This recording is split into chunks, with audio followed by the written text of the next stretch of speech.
Welcome back, Nick Lenz. Comic Corner, Classic slash Non-Classic. This episode number 968 and Doubleshot number 862. I got two Marvel trades, both of the miniseries. One was actually, the first issue for this one was actually released in late 2017. The other one did come out last year. Well, this is first we have Phoenix Resurrection, The Return of Jean Grey.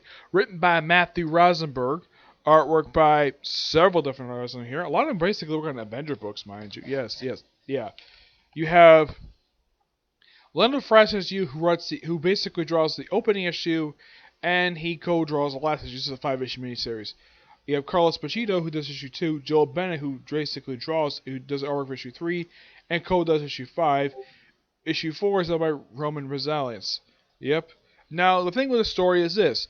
It's the return of Jean Grey, after she's been dead for 13 years. I'm not kidding about that. You see, this woman died back in issue 150, though they did have her soul get transferred to the White Hot Room in the Phoenix End Song miniseries. But as for a full-on resurrection, yeah, at least the fact Marvel kept this woman dead for 13 years, that's a pretty good period of time to keep someone dead. I mean, the last person I can think of that kept dead that long period of time was Kraven the Hunter. And he was dead since the late 80s. The only character I can think of aside from these two where a character was kept dead for a long period of time before bringing it back in the last 10-15 years has been the Winter Soldier. He was the first one that ever did it for, but he's been dead since the 60s. He was dead for almost 50 years by the time they brought him back. In the case of Jean Grey, 13 years. Kraven the Hunter, 13 years. Yep. Now, this book also has the unfortunate circumstance of having most of the psychics in the XMen basically absent, with the exception of Cable, who is a telepath, but he doesn't use telepathic abilities. Nope. He's more known for having big, bulky shoulder pads, guns, and having a strike team whenever he feels like it. That's basically X-Force for you. Yeah, this is Rob Liefeld's Cable. Though the character himself is basically a grown-up version of a character of Nathan Summers, who was the son of Scott Summers and Madeline Pryor, who was the clone of Jean Grey. Yep. As for, in case you're wondering, where are the telepaths this whole story? Well, they're off in the Jean Grey title. That's not a joke. They are all in the Jean Grey title, with the exception of Cable, for some reason. I have no idea why. Now, I should point out, though, I have no idea what was the reasoning for bringing back Jean Grey. I did not get a chance to ask Matthew Rosenberg about that. If I get a chance to see him again, I will ask him. What was the reasoning for bringing back Jean Grey? I mean, she was killed by Zorn. How she got killed? Zorn using Magneto's abilities. Now, the whole thing with basically the story that when she died and is so confusing. Yeah, you have the character Magneto acting completely out of character. Also, he's wearing his movie costume for some reason. I have no idea why the artists of Planet X did that. Yeah, that was all Grant Morrison. Yeah, Grant Morrison was responsible for killing off this character. And Rosenberg brought this character back. Maybe Rosenberg wanted to take the character in a new direction. It's possible. This miniseries did lead to a very, very well-received ongoing series, X-Men Red, that got canceled after 11 issues. That's not a joke. That's basically what the series was setting up for, that particular ongoing series. Though Jean Grey did pop up a few books prior to appearing in that particular series. Yep. Oh yeah, and here's the strange thing. You have all these X-Men show up. Like, a lot of whom we've not been seeing in a long time. You have Idy who shows up in here. First time since the end of X-Men Volume 2 this woman's shown up in. We also have Glob. We have all these X-Men show up, and with the exception of Lone Kitty Pryde, they'll do nothing in this story. That's the weakness of the story. I mean, yes, it is Return of Jean Grey, which is great, the fact that, well, she's back. But if you're going to have the X-Men get involved, have more than just frickin' Logan be involved. Oh yeah, and we also have apparently Return of Cyclops in here, though Rosenberg kind of basically brings back actually in the final part of the X-Men Assemble storyline. Yeah, a book. The first it was a storyline done by him, and Brunson and Kelly Thompson. Though those two basically would later do. Kelly Thompson would do Mr. and Mrs. X, and of course we also have Ed Brunson who does the X-Force series, which apparently is ending with the next issue. Yep. Yeah, and of course the whole thing about this is that Jean Grey says, "Yeah, I'm officially done with you. You can move on now. I don't need you anymore." Yep, I should point out that the last time Phoenix appeared in a comic book was actually in pages of Thor. Yes, Jason Aaron brought the character back and had the character Quentin Quintire briefly play the host of the Phoenix Force because he actually had potential to be a Phoenix host. Yeah, and one thing I also appreciate, though, the artist did this, and I really love this particular scene, is they have Jean Grey going through her costume she wore over the years. hmm When she's talking to the Phoenix Force. I'm like, I guess the reason why that Rosenberg did that is probably so. It's probably because he is an X-Men fan, from what I can tell. I mean, the first one you see is the costume she's wearing here. Basically, that's the Dark Phoenix costume. The white costume, that's actually in the X-Men War Song miniseries. The third panel, it's actually her X Factor costume, believe it or not. Yeah, X Factor from the 80s. The the one here, that's actually the costume she died in, believe it or not. Yes, the Grant Morrison leather costume. And finally, I think that even Stan Lee might appreciate this. Even Jack Kirby, if he was still alive. We have her in her first individual costume outside the classic all same uniform stuff. Well, because she's not wearing a couple of costumes she wear a mask, but it's great though the fact that this book was sort of a partial love letter to the character of Jean Grey.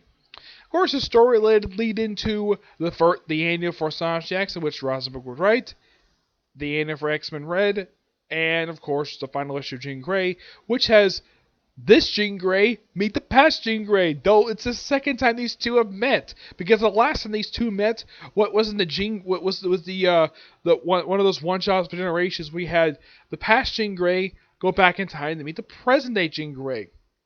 It was kind of confusing. Yeah, it was the second official time they've actually met, but first time present day, though this will later lead into the Extermination. Yeah, the next miniseries that come right after this would be Extermination, which that storyline led to the original 5 X-Men. The one was brought from the past by Beast to go back to the past. And my guess is the reason why Marvel did that storyline, because Bendis left Marvel, and they probably, I'm sure people really wanted to send these characters back to the past, because the whole thing of bringing the present was a terrible idea in the first place. That they saw it, they probably like, okay, can we please send these characters back to the past? I guess that's when they did that. But despite the fact that this is mostly just all about a Jean Grey, I mean, if you're going to have the X-Men, do something. I mean, the only character that's not worth anything is Logan. Yeah, but this is old man Logan. This is before he was resurrected. Actually, this was after he was resurrected, but before he counts the X-Men again. But fantastic miniseries. I highly recommend checking this out. I guess book roughly a 9 out of 10. Pretty good. I know from Tivia's not really a big fan of this series, and the series is okay, but I think the series is actually pretty good. Because how much that Matthew Rosenberg pays tribute to this character, Jean Grey. And now, of course, they did just bring back Wolverine a couple of years ago. Show said that basically Marvel kept him dead for almost 4 years, so you probably thought, yeah, it was a pretty good time to bring him back. At least kind of the same thing for Jean Grey. She was also dead more than 2 years. She was dead for 13 years. Yes, 13 years. A good book. Next up we have The Life of Captain Marvel. This is also a 5-issue miniseries written by Margaret Scholl. Yes, the same woman who's been writing the character since the Mighty Captain Marvel series. Yeah, she's only been writing the series for the character for a little over a year. She didn't have long of a run. No, she didn't. You have basically the 9 issues of the Mighty Captain Marvel. I think it's if I remember correctly, I think it's 4 issues of the Legacy numbering, and this. And that's it for her run. Yeah, the story for this miniseries. Oh, I should point out that this cover, that's actually not the one that's not one of the regular covers. So this is actually a variant cover, but it's a very good. I got at least got a hand into the cover itself. It's actually really dang good. Now, as I say, the definitive origin of Captain Marvel. Now, the whole thing about the origin of Captain Marvel is this. It's not how she got her powers. No. That particular portion of her history, that's still canon. This is something that happened before she got her powers. Yeah, in this miniseries, she decides to go home. Go to her hometown, pay it a visit. She also finds out her father passed away. And she does this after beating the crap out of Moonstone and Talith. Yes, Talith, a Kree pursuer. I should point out, though, this came out last year, and Talith had been seen in 3 years, and this is her only appearance, appearing in the first issue of this miniseries. Moonstone had not been seen for over a year. I mean, her last appearance was back in Secret Empire. But at least her appearance here is a little more decent than what she did in Secret Empire, which was nothing. Here, she got the crap beaten out of her by Carol Danvers. Yep. So, she goes home, reunites her brother. We have a possible boyfriend for her, despite the fact that she's supposed to be dating War Machine. Unknown if they're still a couple or not, because apparently Margaret Scholl apparently decided to just never mention the fact that she and War Machine are a couple. And here she's hooking up with somebody else, some guy named some guy that she knew from her childhood. They may have a thing for each other, but it's delved into because the next course after this miniseries wrapped up, Captain Marvel herself was featured in Avengers after this, but as for solo title wise, she didn't have anything until the start of this very year when she finally got her ongoing series again.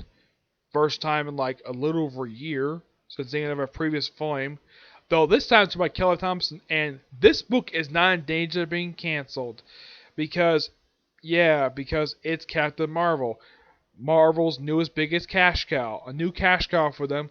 So they're not going to cancel a title like they did with Mr. and Mrs. X. In 12 issues, the Hawkeye book after only 16 issues, or even the West Coast Avengers after just 10 issues. Yeah. So, what's the origin if you're in here? Apparently, now it's mentioned that she's actually half Kree. That is actually pretty much true. Yeah, she is definitely half Kree. Because her mother is Kree, believe it or not. Yes.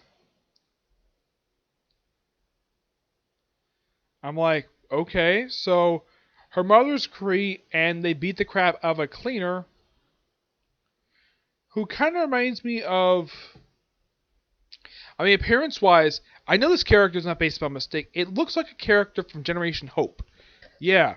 When I first saw this character, if you want... Well, let me show a good image of this character.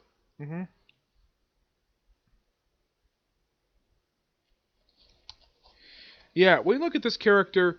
Does this character, I mean, appearance-wise, blue skin, red hair, I mean, no, it's not Mystique. The character kind of reminds me of a character from Generation Hope.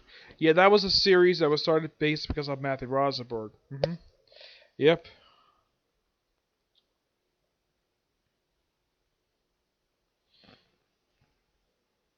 It was Matt Fraction. Matt Fraction, yeah, it was from Matthew Rosenberg for the company. Yeah. And...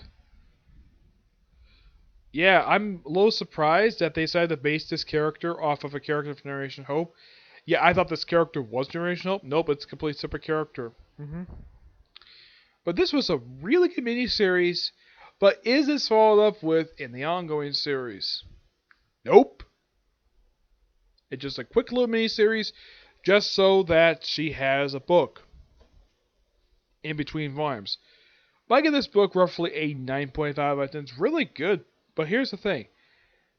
Because of the fact it's a 5-issue miniseries, this one only costs $15.99. Basically not that bad of a price. This one was a little bit thicker. This was $17.99. Both these books contain 5 issues apiece, but yet this is the one that's cheaper. Yeah.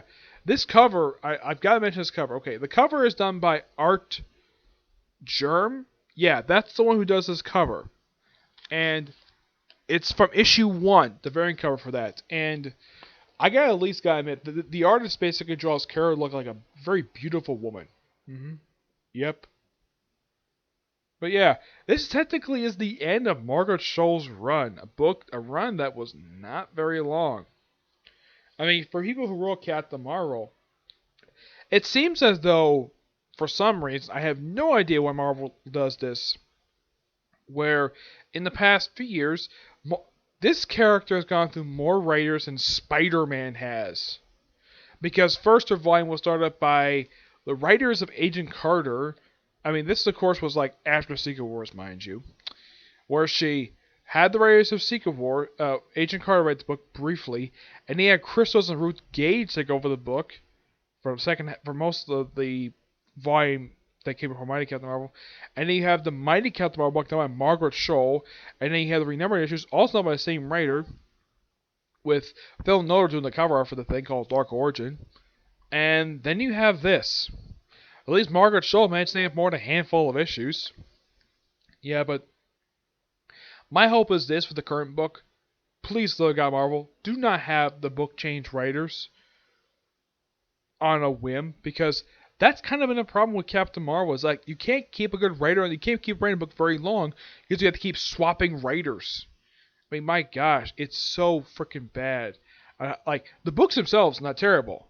The books are fine, fantastic books. It's just that my problem is, why switch writers for? Why keep changing writers in this book in just a period of, get this, only in the past 4 years have we had this character gone through about 5 different writers. That's not a joke. Look it up. Yep. So yeah, that's it for this particular review. I have 2 more videos coming today. Reviews of 2 Star Trek novels. Okay. But to you next review. Bye.